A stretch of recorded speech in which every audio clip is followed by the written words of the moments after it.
Asit kanton muna tayo mga sis. Budget meal sa maulan na gabi. Ulam na to, pwedeng ulam na to.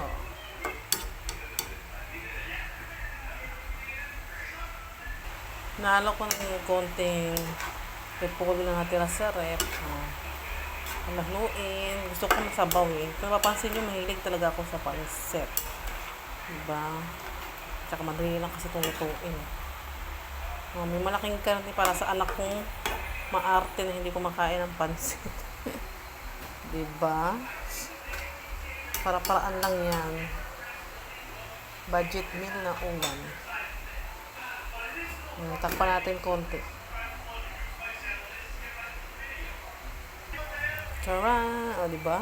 Pwede ng ulam yan, mga sis. Pwede pa yung pang kinabukasan.